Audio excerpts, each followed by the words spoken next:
as we age. So whether it's an elder co-housing or multi-generational, you've got, for multi-generational, if you're older and your kids and grandkids live across the country, you're surrounded by families and kids, you know, so you don't have to sort of miss out on what it's like to be around young people.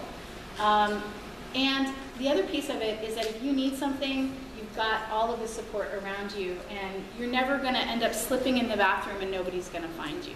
Like, that's just not going to happen in co-housing. So it's a way to age in supported and in connection. And we also know that research is showing that the sense of connection is one of the biggest factors of health and longevity.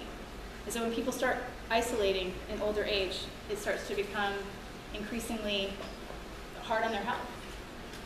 Okay, so how to create co-housing? It's a difficult thing to create, but the process of creating co-housing also builds community. So there's sort of a flow of steps that you take if you are forming a group. You need to develop a vision. You need to build your membership. You need to get qualified professional support from a variety of different professionals who kind of do that stuff for a living. You need to find land, and you need to design your project, build, and move in. That makes it sound really easy. There you go, co-housing. But no, it's an involved process. Most groups take from between 2 and 5 years, from the time that they start to when they move in.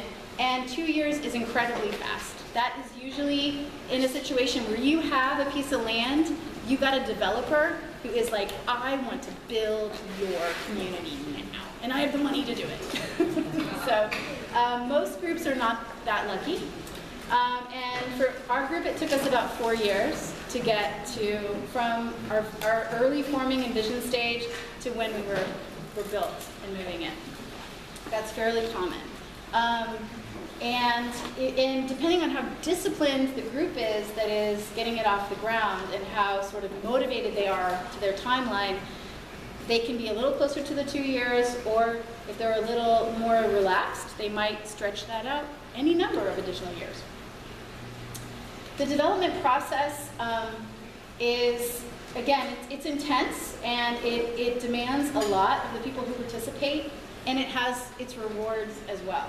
So in terms of how sort of the finances work in co-housing, your group has very low amounts of money that it has to put on the table in the early stages where you're organizing yourselves. Once you secure a site and you get some professionals on board, you have to come up with a little bit more money. Usually groups invest money, members will invest money to cover that, and they get it back at the end of the project when the houses sell. So you're not donating money, you're kind of investing money early in the process. During construction is when the really big money has to come to the table, and that usually comes from some sort of financing, including bank financing, investors. There's a lot of different strategies that groups use. And then this portion is usually the most intense and sort of scary part of the co-housing process.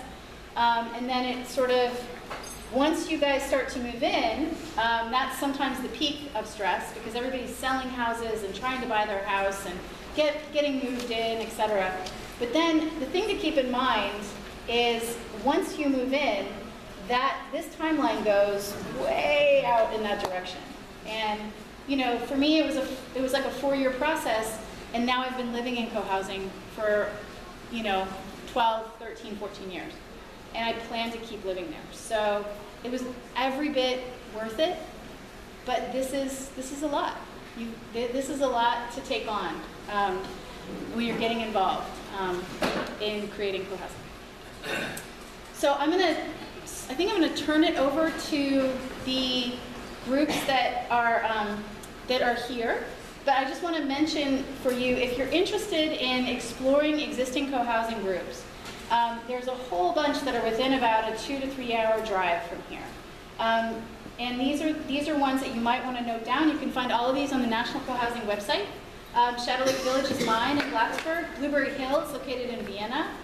Elder Spirit is an elder co-housing project in Abingdon. Tacoma Village is urban. In Washington, D.C., Eastern Village is also urban. Washington, D.C. Durham Central Park, also urban. I'm sure happy to host people coming to visit your community. We have 250 people on an interest list. Wow. That's how popular co-housing is. Yeah. Arcadia and Pacifica in Carborough, Westwood and Asheville and Eno Commons also in Durham, but a little bit of a different, not as urban, more suburban example. And these include everything from more rural to urban. And I'd be happy to give anybody a tour of Shadow Lake Village if you want to take a little trip down to Blacksburg.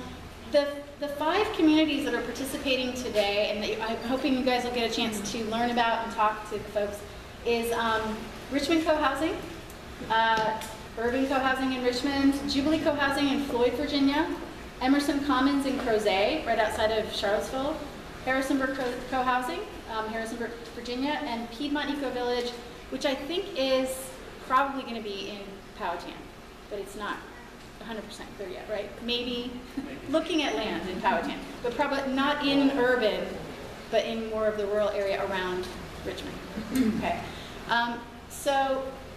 we're going to just quickly allow folks, representative from each of the groups, to talk a little bit about their individual projects, and then maybe we can all kind of stay up here, and if there's some questions before people disperse and go have cookies and drinks and talk to people in the different projects, we can answer some questions that before the whole group. So who's going to speak? You want to speak for Floyd?